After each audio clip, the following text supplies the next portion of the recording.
En este momento hay debate por dos leyes en nuestro país. Por un lado, la ley antiterrorista, que hoy, la verdad que el gobierno tomó un giro extraño, diciendo que no iba a aplicar la ley antiterrorista en el cierre de Donnelly. Al menos esto dijo el titular de la Comisión Nacional de Valores, que fue un malentendido. La verdad que es bastante forzado decir como un malentendido. La presidenta invocó este proyecto de ley que fue sancionado por impulso del oficialismo, pero enseguida vamos a estar hablando de esta cuestión. La otra situación legal tiene que ver con la ley de abastecimiento. Está en línea el doctor Santiago Castro Videla, que es abogado especialista en Derecho Administrativo. Doctor, soy Luis Novarecio, gracias por estar en Infobae. ¿Qué tal, Luis? Muchas gracias por invitarme. Igualmente, no, gracias por estar con nosotros. Intentemos lo más pedagógicamente posible. ¿Qué es la ley de abastecimiento y qué se pretende con esta reforma? La ley de abastecimiento no es un instrumento de regulación nuevo en la historia de nuestro país. Comenzó la historia de las leyes de abastecimiento en el año 39, con la ley 12.591, una ley de emergencia, que se sancionó con motivo de la Segunda Guerra Mundial. Esta fue la primera ley de abastecimiento y control de precios, mediante la cual se delegaron facultades legislativas en el Poder Ejecutivo para establecer precios máximos, congelamientos de precios, márgenes de utilidad. Y a partir de esta primera ley de abastecimiento se fueron prorrogando indefinidamente a lo largo de todos los gobiernos de diversos signos leyes similares y casi prácticamente de idéntico contenido. En el año 74 se sanciona esta nueva ley donde ya no está marcada por la emergencia económica, sino que se la transforma en un instrumento de regulación en situaciones de normalidad. Se efectúa una delegación de facultades legislativas de carácter permanente en el Poder Ejecutivo, permitiéndole regular prácticamente todas las etapas del proceso económico en la economía nacional. Es decir, si uno tuviera que filosófica o ideológicamente definir, el concepto es creer que el Estado debe intervenir en el proceso de producción de determinados productos, valga la redundancia, Sí. bajo el pretexto de del interés público, del interés de la comunidad general. Sí, en general, la principal finalidad que se ha invocado para el establecimiento de estas leyes ha sido la necesidad de asegurar la producción o la provisión de determinados bienes considerados esenciales a ciertos precios, ¿no?, que se consideran razonables.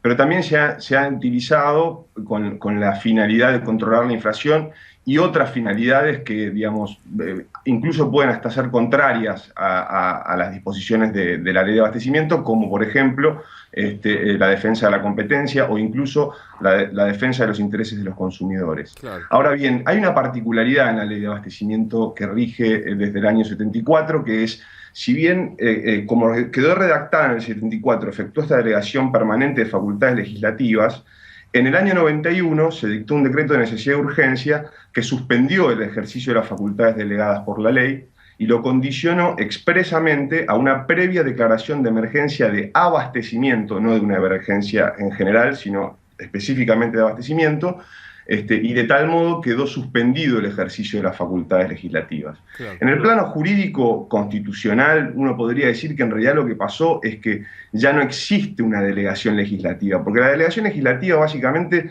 es cuando el Congreso le transfiere el ejercicio limitado de ciertas facultades al Poder Ejecutivo. Después de la reforma del 94, el artículo 76 de la Constitución Nacional establece diversos requisitos, que se trate de unas facultades para ser ejercidas en emergencia, en una emergencia pública, o que refiera a materias determinadas de administración, y además tiene que tener un plazo específicamente establecido por el Congreso y bases suficientes sobre cómo ejercer esas facultades. Entonces, cuando discúlpame, Luis, cuando se suspende el ejercicio de las facultades que estaba delegado en el Poder Ejecutivo, ya no existe una delegación. Y la ley de abastecimiento es un marco, tal como está hoy suspendida por el decreto del 91, es un marco jurídico que prevé ciertas facultades cuyo ejercicio el Congreso puede volver a transferirle al Ejecutivo mediante una previa declaración. Entonces, en principio, mientras no exista esta declaración de emergencia de abastecimiento por parte del Congreso, no habría una delegación, técnicamente hablando, del Poder Ejecutivo. Entonces, el Poder Ejecutivo no podría válidamente utilizar estas facultades para establecer controles de precios, márgenes de utilidad o expropiaciones. Entiendo perfectamente. Claro, y ahí Es interesante mencionar que no solo se habla de precios máximos, sino de algo que vos estabas diciendo, márgenes de utilidad, es decir, decirle a la empresa hasta cuánto puede ganar por la producción del producto que se esté controlando en base a esta ley de abastecimiento. Efectivamente, las facultades son amplísimas, permiten ejercer, digamos, una restricción muy intensa de los derechos constitucionales. Se trata de facultades del Congreso, digamos, que reglamentan derechos constitucionales reconocidos en la Constitución Nacional, en el artículo 14 y 17 específicamente, el derecho de propiedad y las libertades económicas de ejercer tu industria ilícita, y entraría dentro de lo que el 75, inciso 13 de la Constitución menciona como competencia del Congreso, que es reglar el comercio de las provincias entre sí, que fue interpretado por la Corte de un modo muy amplio. Entonces, estas facultades son del Congreso y las delega en el Poder Ejecutivo. Ahora bien, ¿qué pasó? Hoy el ejercicio de estas facultades está suspendido y, como te decía, a mi entender, no existe una delegación y eso impediría que el Poder Ejecutivo las utilice. Claro. El principal objetivo que parece tener este proyecto es justamente restablecer de modo permanente el ejercicio de estas facultades. De hecho, si uno lee el proyecto, las modificaciones no son sustanciales. Se habla de un nuevo marco regulatorio de las relaciones de la producción y el consumo, ¿no? En el proyecto. Ahora bien, no se establece una nueva ley. Se reitera en sustancia el contenido de la actual ley de abastecimiento con algunas modificaciones, algunas que parecerían ser positivas y otras que por su negatividad anulan completamente los efectos que podrían tener las modificaciones positivas. Las positivas, por ejemplo, son que se eliminan algunas facultades que se le daban al Poder Ejecutivo para reducir o rebajar los derechos de exportación o establecer exenciones impositivas. También se amplía el plazo para presentar el descargo en sede administrativa o para interponer el recurso directo, que estaba previsto en 5 días y se amplía a 10 días. Y la principal, que se eliminan las sanciones de arresto y prisión. Ahora bien, el artículo 19 del proyecto deroga expresamente toda otra norma que condicione el ejercicio de estas facultades. Yo entiendo que este artículo 19 del proyecto lo que está haciendo es derogar la reforma dispuesta por el decreto de necesidad de urgencia del 91, que fue ratificada por el Congreso en el año 93. Este proyecto que aparece y que tal cual vos estás perfilando, ingresa todavía más en las facultades, no sé si calificarlas discrecionales, pero muy amplias por lo menos de delegación que el legislativo le da al ejecutivo. Digo, digamos, si tuvieras que calificarlo jurídicamente, dirías que es de una intromisión amplia, moderada, leve en la actividad privada. No, como te decía, la actual ley, tal como está redactada, ya permite establecer restricciones que yo entiendo serían a un nivel o escala intolerable a la luz de nuestra Constitución Nacional. Además, a pesar de que se eliminan algunas facultades con este proyecto, lo cierto es que se deroga el artículo 26, que establecía la posibilidad digamos, establecía una expropiación potencial para casos de emergencia económica, pero al propio tiempo se modifica el artículo 27, y en el artículo 27 se le da una facultad amplísima al Poder Ejecutivo, porque se le habilita a que frente a una situación de desabastecimiento o escasez de bienes o servicios que satisfagan necesidades esenciales de la población orientadas al bienestar general, pueda disponer mediante una resolución fundada la venta de estos productos, la producción, la distribución o la prestación en todo el territorio de la nación, cualquiera sea su propietario, bajo apercibimiento en caso de incumplimiento de imponer las sanciones que prevé la propia ley. Claro. Y ahora, digamos, no se establece ningún procedimiento judicial, y esto sin un juicio de expropiación. Con lo cual, a juzgar por la redacción del artículo 27 del proyecto, se le estaría facultando a la Secretaría de Comercio a establecer la expropiación de cualquier bien en una situación de desabastecimiento o escasez de bienes sin una indemnización previa. Esto es manifiestamente inconstitucional, o sería manifiestamente inconstitucional, y implica una intensa facultad de regulación. ¿Qué análisis puede hacerse de acuerdo al derecho comparado? Es decir, ¿qué pasa en otras? Yo sé que es muy difícil hacer todas las comparaciones, pero en líneas generales, ¿cuál es la tendencia de otros países respecto de este tipo de leyes de abastecimiento? En general, en otros países, en diversas épocas, se han convalidado leyes que establecen controles de precios, pero en general no con esta intensidad, al menos en la época actual, más allá de los ejemplos latinoamericanos como el caso de Venezuela. Se hablaba de que esto es una copia de una ley de Venezuela. Yo no conozco, digamos, no soy especialista en derecho comparado, Luis, y no conozco en detalle el derecho venezolano, pero si yo tengo que darte mi opinión, te diría que sea o no una copia, lo cierto es que en realidad, como te adelantaba, para mí es reiterar el contenido actual de esta ley, y esto no es nuevo en nuestro derecho, no es nuevo en nuestro derecho. Sí, esta facultad del artículo 27 que te mencionaba. Ahora bien, hay un detalle muy importante, Luis, que a propósito de lo que hablábamos antes, hoy por hoy están las facultades, el ejercicio de las facultades está suspendido y, como te decía, a mi entender, eso significa que no existe una delegación actual en el Poder Ejecutivo y el Poder Ejecutivo, por tanto, no puede ejercer estas facultades.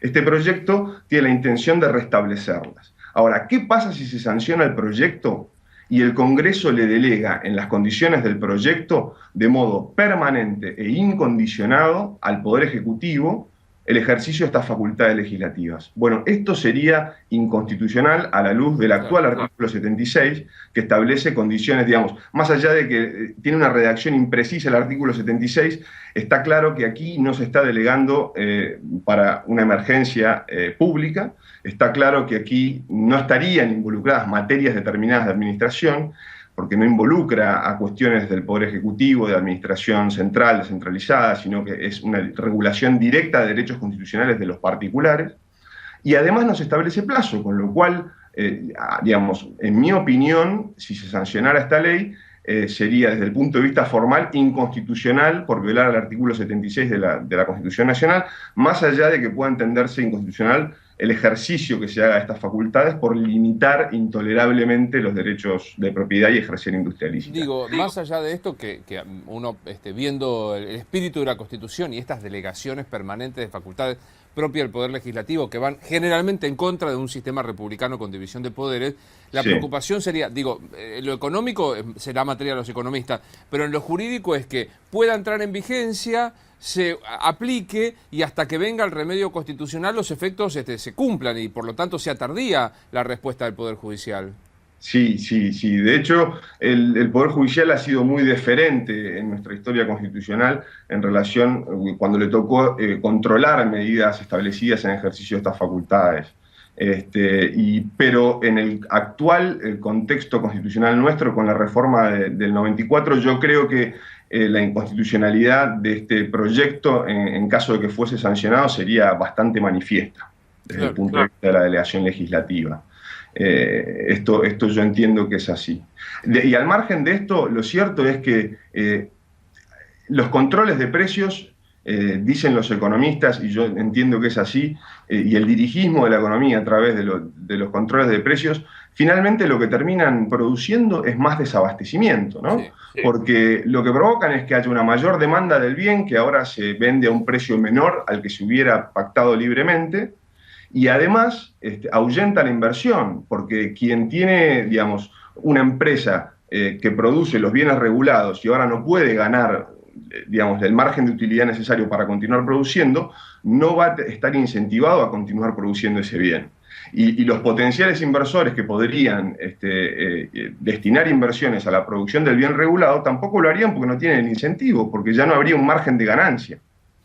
Entonces, sí, si bien algunos consumidores, cuando se establecen precios máximos, podrían acceder a comprar esos bienes, tarde o temprano es probable que se produzca un desabastecimiento de los mismos, y esto es lo que al menos parece haber sucedido en la experiencia venezolana reciente. Sin contar el atropello jurídico a lo que naturalmente es la división de poderes, la actitud de no delegación. Para eso hay división de poderes, para que no haya delegaciones permanentes y masivas, como sí hemos visto en otros países, de facultades del legislativo al ejecutivo, que terminan transformándolo ya no en un órgano discrecional de la administración, sino prácticamente arbitrario. Luis, como vos decís, una de las principales finalidades de la reforma del 94 fue atenuar el denominado hiperpresidencialismo. Y justamente eso motivó la inclusión de este artículo 76 de la Constitución, que para resguardar el principio de división de poderes prohíbe de modo general la delegación legislativa y la admite solo excepcionalmente y sujeta a estas condiciones. Entonces, obviamente, este proyecto de sancionarse no cumpliría con ese artículo y supondría una violación a la división de poderes.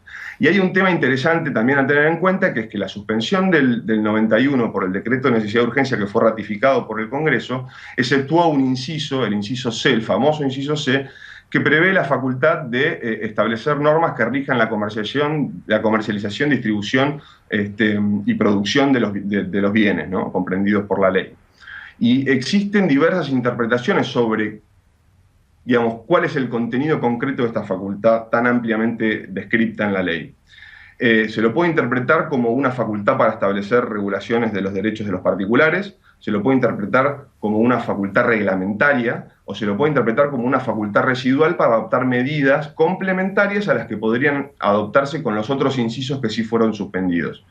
Cualquiera sea la interpretación que se adopte, los controles de precios, las obligaciones de abastecer, de continuar produciendo o el establecimiento de márgenes de utilidad que están previstos en los incisos suspendidos, nunca podrían ser válidamente adoptadas invocando este inciso C.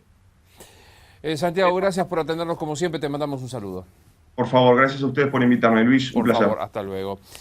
Bueno, es muy interesante esto que se está planteando, que implica, como se decía, primero avasallar un principio de división de poderes. Segundo, saber que el efecto económico en las restricciones permanentes suelen encarecer el producto que supuestamente se quiere controlar. Esto es lo que se está debatiendo hoy en el Congreso respecto de la ley de abastecimiento. Así seguimos.